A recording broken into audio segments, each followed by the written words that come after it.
Hey everyone, उम्मीद करते हैं आप अच्छे नहीं बहुत अच्छे होंगे। इस वीडियो में हम बात करने वाले हैं नीट 2023 में आए हुए ऑर्गेनिक केमिस्ट्री के पेपर एनालिसिस की। पिछले वीडियो में हम इनऑर्गेनिक केमिस्ट्री और बायो की पेपर एनालिसिस कर चुके हैं। अब इस ऑर्गेनिक केमिस्ट्री में जितने भी क्वेश्चंस आए हुए हैं सबके रेफरेंसेस एनसीईआरटी से होंगे। दूसरी बात, हम इस एनालिसिस वीडियो में केवल और केवल ऑर्गेनिक केमिस्ट्री की एनालिसिस ही देखेंगे। फिजिकल केमिस्ट्री की एनालिसिस फर्दर अगले वीडियो में कंटिन्यू करेंगे। Question number 51।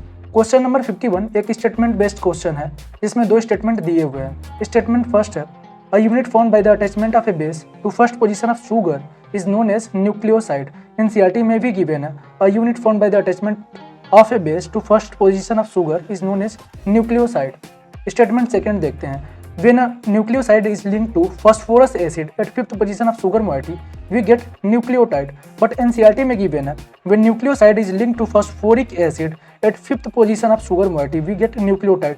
अगर हमें न्यूक्लियोटाइड पाना है देन फॉस्फोरिक एसिड ऐड करना होता है फिफ्थ पोजीशन पे, ना कि फॉस्फोरस एसिड। तो यहाँ पे आप इजीली सिली मिस्टेक कर सकते हो, बट ये क्वेश्चन एनसीईआरटी का ही है, तो अगर आप फॉर्मल रीडिंग करते हो और इस टॉपिक को आप बायो में भी पढ़ते हो देन इजीली कर सकते हो। बाकी डायग्राम से भी क्लियर है, अगर एक शुगर में फर्स्ट पोजीशन पे बेस जोड़ते हैं देन न्यूक्लियोसाइड कहलाता है, और इस न्यूक्लियोसाइड में फिफ्थ पोजीशन पे फॉस्फोरिक एसिड ऐड करते हैं देन न्यूक्लियोटाइड कहलाता है। Question number 54। अब 51 के बाद 52 नहीं देख रहे हैं, सीधे 54 देख रहे हैं। रीजन, इस वीडियो में केवल और केवल ऑर्गेनिक केमिस्ट्री की एनालिसिस ही देख रहे हैं हम। The number of sigma bonds, pi bonds and lone pair of electron in pyridine respectively are. pyridine के स्ट्रक्चर में कितने सिग्मा बॉन्ड होते हैं, कितने पाई बॉन्ड होते हैं, कितने लोन पेयर होते हैं, इस स्ट्रक्चर से आप इजीली काउंट कर सकते हो। डायरेक्ट एनसीईआरटी से क्वेश्चन है, किस पार्ट में मेंशन है यहाँ पे दिया हुआ है। Question number 57। क्वेश्चन नंबर 57 एक अच्छा क्वेश्चन है। ये कीटोनिक ग्रुप है। कीटोनिक ग्रुप पे जब HCN का एडिशन करते हैं देन साइनोहाइड्रिन का फॉर्मेशन होता है, एनसीईआरटी में दिया हुआ है। और साइनोहाइड्रिन में दो चीजें हैं, देखो COH बॉन्ड है, CCN बॉन्ड है।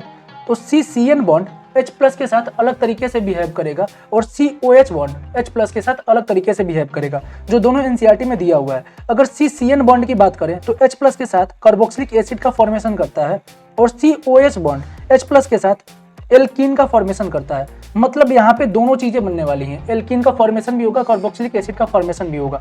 ये वाला जो बॉन्ड है ये एल्कीन के फॉर्मेशन में जाएगा और ये वाला जो बॉन्ड है ये कार्बोक्सिलिक एसिड के फॉर्मेशन में जाएगा, जो इस ऑप्शन में हमें दिखाई दे रहा है। तो आप इस सिंपल एक क्वेश्चन को करने के लिए आपको तीन कॉन्सेप्ट्स क्लियर होने चाहिए थे।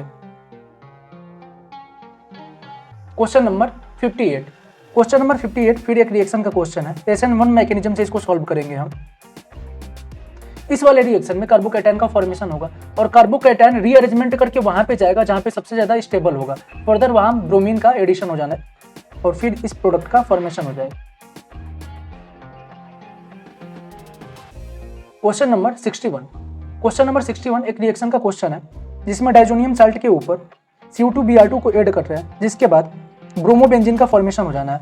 फर्दर Mg ड्राई ईथर के साथ ट्रीट कर रहे हैं, उसके बाद हाइड्रोलाइसिस कर रहे हैं। एंड प्रोडक्ट में हम देख रहे हैं कि अगर RMgX है और H2O ऐड कर रहे हैं तो R के साथ हाइड्रोजन आ रहा है और OHMgX के साथ चला जा रहा है। सेम यहाँ भी होगा और बेंजीन रिंग का फॉर्मेशन हो जाना है।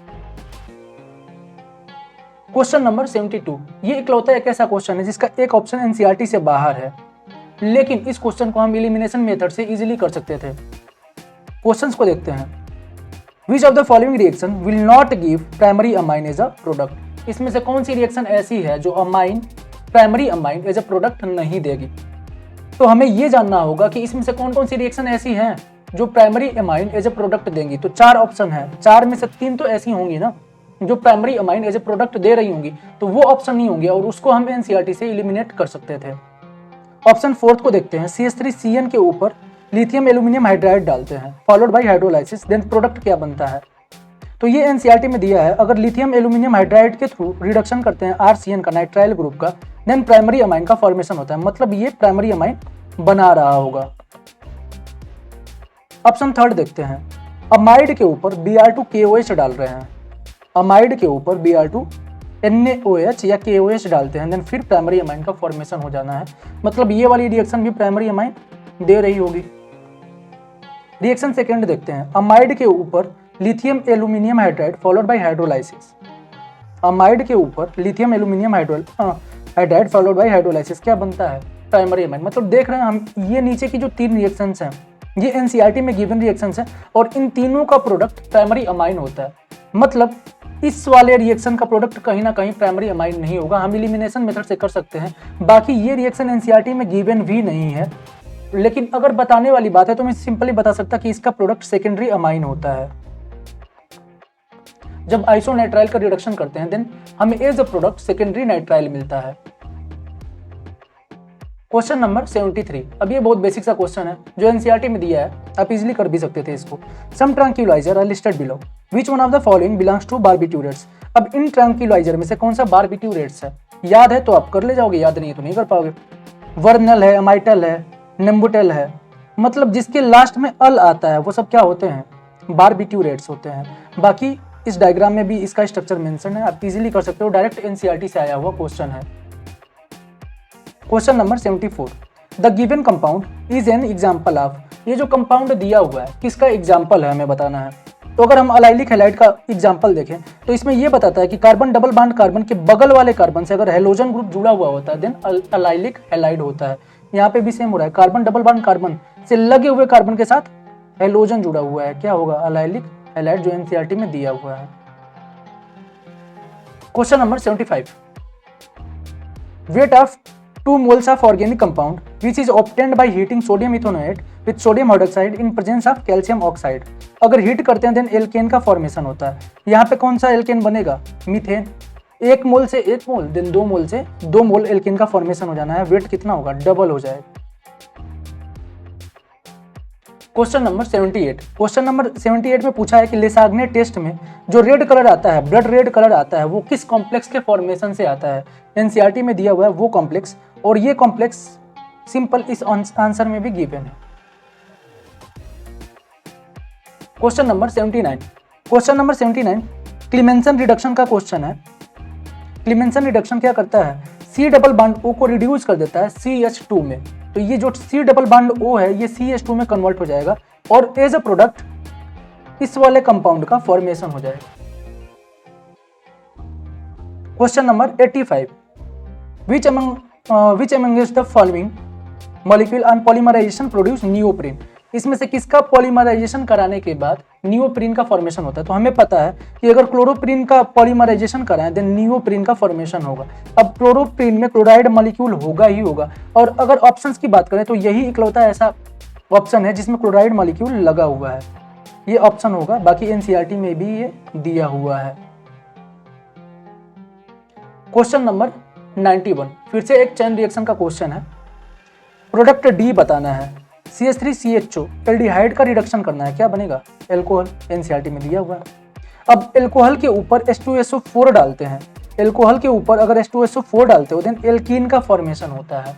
अब एल्कीन के ऊपर HBr डाल रहे हो, HBr का एडिशन हो जाना है, ये बॉन्ड टूटेगा, पाई बॉन्ड टूटेगा और H और Br का एडिशन हो जाएगा। अब उसके बाद अगर मैं फर्दर ब्रोमोबेंजीन के साथ ट्रीट करूं ड्राई ईथर के प्रेजेंस में देन ऊर्जा फिटिंग रिएक्शन हो जाएगा और उसका प्रोडक्ट ये हो जाएगा। एनसीईआरटी में क्लियरली दिया हुआ है, तो अगर आप एनसीईआरटी ढंग से पढ़ते हो देन ऑर्गेनिक केमिस्ट्री भी पूरा कर सकते हो। Question number 93 consider the following compounds, the number of compounds species which obey Huckel's rule. अब इसमें से कौन से ऐसे स्पेसीज या कंपाउंड है जो हकल्स रूल को फॉलो करते हैं? तो हकल रूल को फॉलो करने की कंडीशंस 3 दी हुई है, बट यहाँ एक कंडीशन से काम बन जाना है, 4n+2 पाई इलेक्ट्रॉन होने चाहिए। अब इसमें काउंट कर लेंगे कि इसमें 4n+2 पाई इलेक्ट्रॉन है, जिसमें 4n+2 पाई इलेक्ट्रॉन होंगे वो हकल रूल को फॉलो कर रहे होंगे, और जिसमें 4n+2 पाई इलेक्ट्रॉन नहीं होंगे वो हकल रूल को फॉलो नहीं कर रहे होंगे। Question number 94। अब ये देखो इकलौता ऐसा क्वेश्चन है जो डायरेक्ट एग्जाम्पल से उठ के आया है। ये एग्जाम्पल में रहा क्वेश्चन और इसके सोल्यूशन भी एग्जाम्पल में दिए हुए हैं। Question number 95। Question number 95 Tollens reagent test का क्वेश्चन है, जिसमें कीटोन पे तो कुछ नहीं होता बट एल्डिहाइड वाला पार्ट अमोनिकल सिल्वर नाइट्रेट के साथ कार्बोक्सिलेट एनायन का फॉर्मेशन करता है। तो यहाँ पे जो एल्डिहाइड वाला पार्ट है ये अमोनिकल सिल्वर नाइट्रेट के साथ क्या बनाएगा? कार्बोक्सिलेट एनायन, बट कीटोन को कुछ भी नहीं होगा, कीटोन एज इट इज रहेगा। Question number 96। क्वेश्चन नंबर 96 एक स्टेटमेंट वाला क्वेश्चन है, और जैसा कि हम बायो में देख चुके हैं, इनऑर्गेनिक केमिस्ट्री में देख चुके हैं, हम फिजिक्स में भी देखेंगे और यहाँ भी देखेंगे कि जितने स्टेटमेंट वाले क्वेश्चन आते हैं या मैचिंग वाले क्वेश्चन आते हैं, सारे के सारे एनसीईआरटी से ही होते हैं, और ये भी एनसीईआरटी के दोनों डायरेक्ट लाइन्स ही हैं। आप यहाँ पे देख सकते हो वीडियो पॉज करके।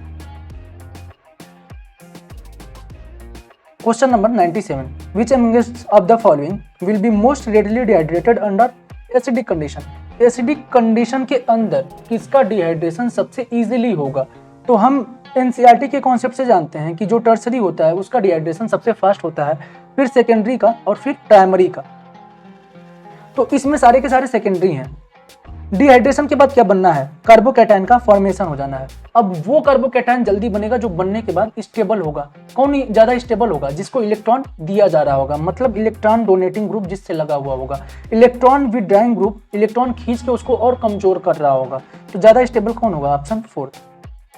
नीट 2023 में आया ऑर्गेनिक केमिस्ट्री के जितने भी क्वेश्चन थे सबकी एनालिसिस हम एनसीईआरटी से देख चुके हैं।